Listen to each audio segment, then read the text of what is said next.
여러분 안녕하십니까? 이 코로나19로 인한 사회적 거리 두기가 끝나고 오늘부터 생활 방역이 시작됐습니다. 부산에서도 영화의 전당과 부산박물관 등 그동안 임시 휴관에 들어갔던 공공시설들이 2달여 만에 다시 문을 열었습니다. 이만은 기자입니다. 코로나19 사태 이후 임시 휴관에 들어갔던 영화의 전당이 다시 문을 열었습니다. 사회적 거리 두기 시행 이후 2개월여 만.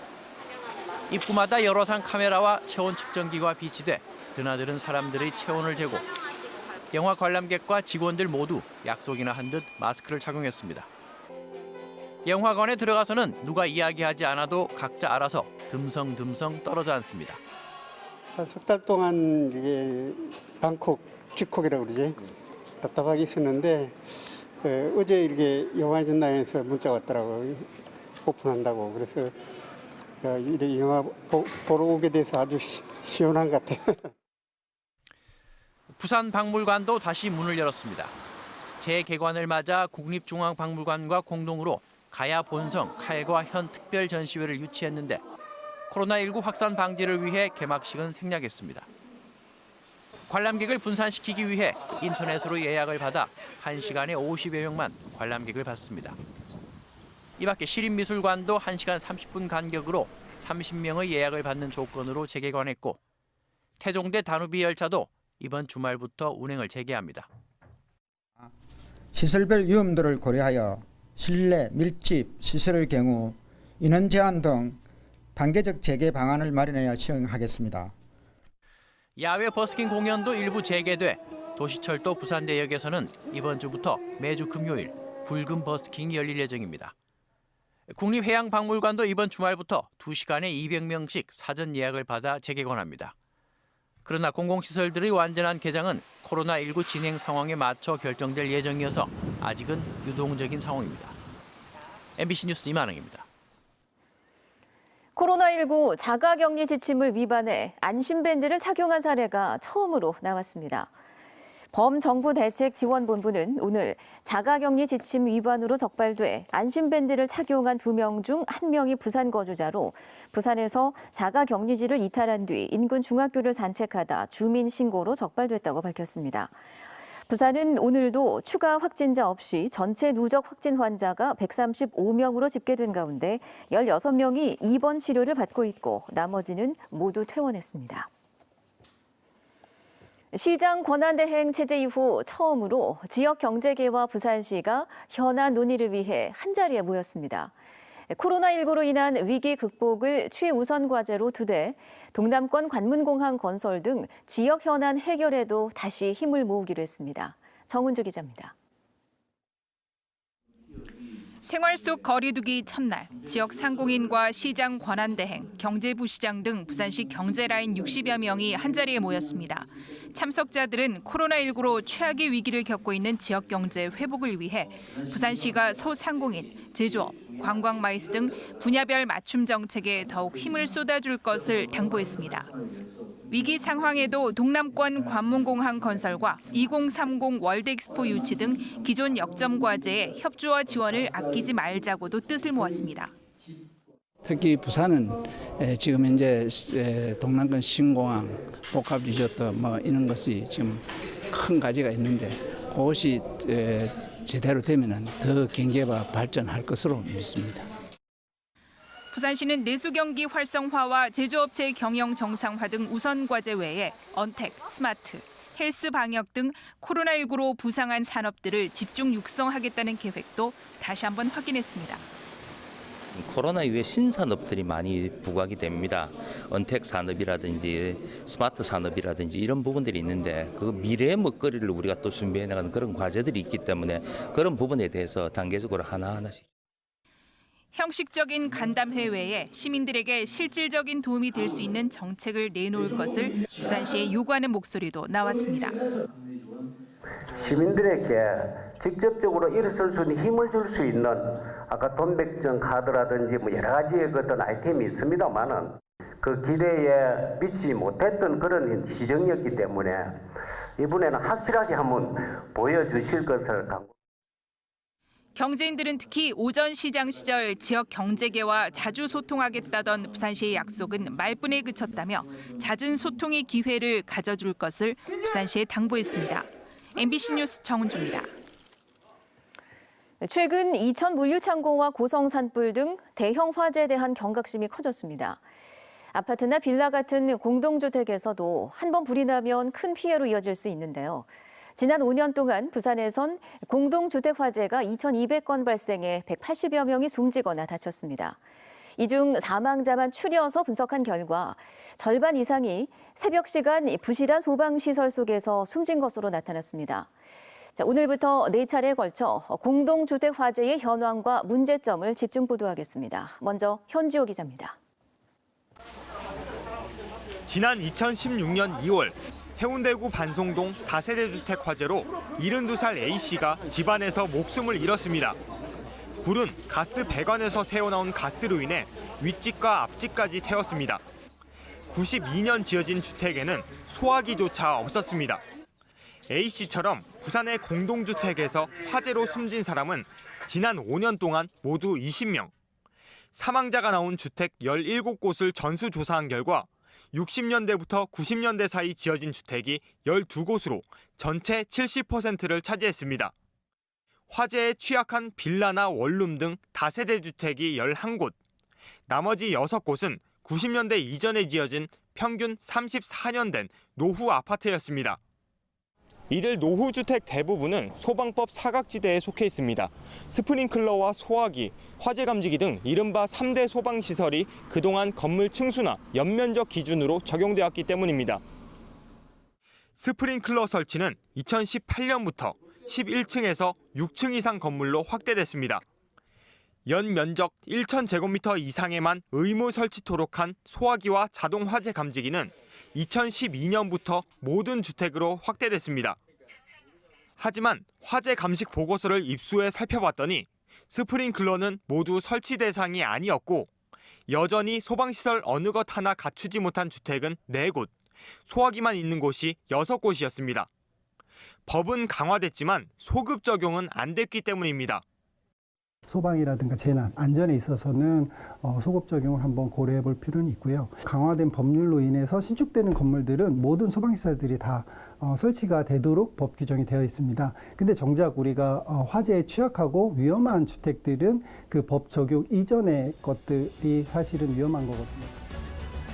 화재로 인한 사망 시각은 취침 시간인 자정부터 오전 7시 사이가 8건으로 전체의 절반으로 집계됐습니다.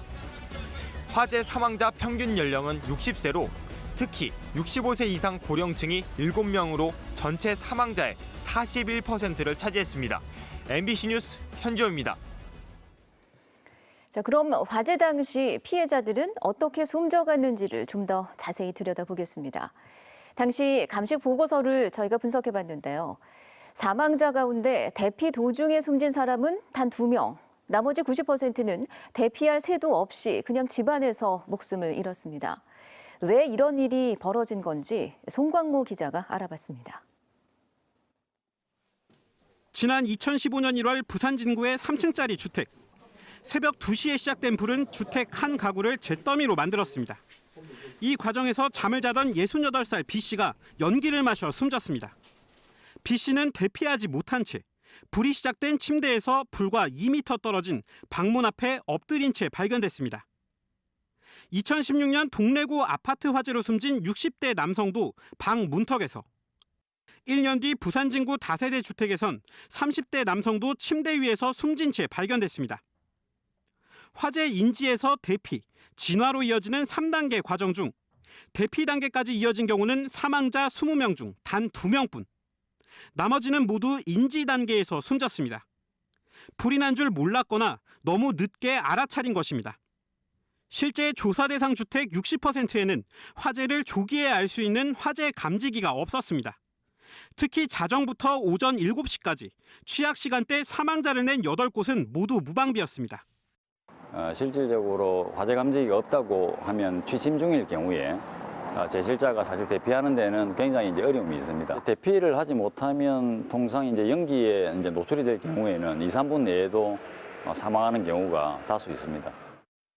감지기가 설치되어 있다고 해도 반응이 느린 열 감지기가 대부분입니다. 화재 감지기는 크게 이 연기 감지기와 열 감지기로 구분됩니다.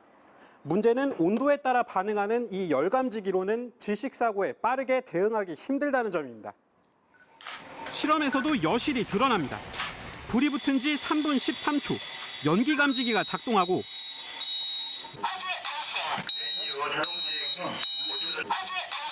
5분 15초, 열 감지기가 울렸지만 이미 화염과 연기가 가득한 상황. 이후 1분여 만에 집 전체가 화염에 휩싸입니다. 연기 감지기 같은 경우는 말씀해 주신 것처럼 2015년 이후로다가 설치가 의무화되어 있습니다. 그 전 건물들은 어떤 열 감지기 적용 대상들이 있는데요. 이제 화재 경보 측면에서는 열 감지기가 설치되어 있는 그 노후된 건물들은 사각지대라고 할 수가 있고요. 법대로라면 2017년까지 노후 주택에는 연기 감지기가 모두 설치되었어야 합니다. 하지만 저소득층과 같은 취약계층 21만 가구 중 60%에만 보급이 완료됐을 뿐 실제 부산의 110만 가구에 대한 현황 파악조차 되지 않은 실정입니다. MBC 뉴스 송광모입니다. 자신을 성폭행하려던 남성의 혀를 깨물었다 실형을 선고받은 70대 여성이 56년 만에 법원에 재심을 청구했습니다. 성폭력 피해자에서 가해자로 몰려 억울한 옥살이까지 했는데요. 이제라도 사법부가 정의로 응답해 줄 것을 요구했습니다. 김윤아 기자입니다. 74살 최말자 씨는 56년 전의 사건을 떠올리며 용기를 내 기자회견을 열었습니다. 18살이던 지난 1964년 성폭행하려던 남성의 혀를 잘랐다는 이유로 징역 10월에 집행유예 2년을 선고받고 재판 과정에서 6개월간 옥살이까지 했습니다. 죄인 취급을 받으며 한 맺힌 세월을 보낸 최 씨는 56년 만에 재심을 청구했습니다. 저는 너무 억울해서 이 자리에 56년 만에 이 자리에 섰습니다. 저 억울함을 풀고 정당방위가 되어서 무죄를 원하는. 최 씨는 성폭행 피해로 고통받는 것도 모자라 사법부의 태도 때문에 2번 울어야 했습니다. 당시 검찰은 최 씨를 조사 첫날 아무런 고지 없이 구속한 반면 가해자에겐 강간 미수 혐의는 빼고 특수 주거 침입 등의 혐의로만 기소했습니다. 재판도 고통의 연속이었습니다. 재판부는 최 씨의 정당방위 주장을 인정하지 않았고 피고와 결혼할 생각은 없냐고 묻는 등 2차 가해를 서슴지 않았습니다. 최 씨의 변호인단은 이 같은 수사 과정에서의 위법성에 주목해 재심을 기대하고 있습니다. 고의로 혀를 절단한 것이 아니냐라며 자백을 강요했으며 엄벌에 처하겠다는 해악을 고지했습니다. 이처럼 불리한 진술을 강요한 행위 등은 당시 구형법상의 불법 체포 감금죄, 타인의 권리 행사죄 등 범죄에 해당하는 것으로서 재심 사유가 있습니다. 부산 여성의 전화 등 353개 여성 시민단체 150여 명도 당시 사법부의 태도를 강도 높게 비난하며 재심을 촉구했습니다. 성폭력 피해를 당하고도 가해자로 몰린 채 56년의 세월이 흘렀습니다. 억울함을 풀기 위해 용기를 낸 피해자에게 법원이 어떻게 응답할지 재심 개시 여부에 관심이 쏠리고 있습니다. MBC 뉴스 김민아입니다. 오거돈 전 부산시장의 성추행 사건을 수사 중인 경찰이 채용 비리 의혹에 대해서도 수사에 착수했습니다. 부산경찰청은 한 시민단체가 주장하는 오 전 시장의 채용 비리 의혹 관련 고발장을 검찰로부터 이첩받아 수사를 시작했다고 밝혔습니다. 시민단체는 오 전 시장이 특정 여직원을 성추행한 뒤 이를 무마하기 위해 신원철 서울시의회 의장과 공모해 불법 채용했다는 의혹을 검찰에 고발한 바 있습니다. 울산지법 민사 13단독 재판부는 나동현 미래통합당 후보가 양산시 선거관리위원장을 상대로 제기한 투표함 등 보전 신청을 일부 인용했습니다. 재판부는 투표함과 투표지, CCTV 영상 등의 증거 보전 필요성을 인정했으며 내일 오후 2시 양산시 선관위에서 증거물을 검증할 예정입니다. 나 후보는 현재 선거 무효 확인 소송을 제기한 상태로 지난달 총선에선 42,600여 표를 얻어 44,200여 표를 획득한 김두관 당선인에게 1,500여 표 차이로 낙선했습니다.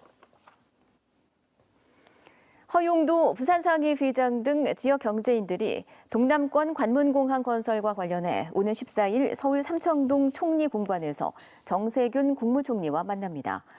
허 회장 등은 이날 자리에서 총리실의 동남권 신공항 확장안 적정성 검증의 조기 마무리 등 공항 관련 지역 여론을 전달할 예정입니다. 부산상위 휘장단은 지난해 11월에도 당시 이낙연 국무총리를 만나 신공항 문제와 관련한 지역 여론을 전한 바 있습니다. 신공항 확장안 재검증 문제는 지난해 6월 총리실로 이관됐으며 이어 지난해 12월 검증위가 출범해 지속적으로 논의가 이루어지고 있는 상황입니다.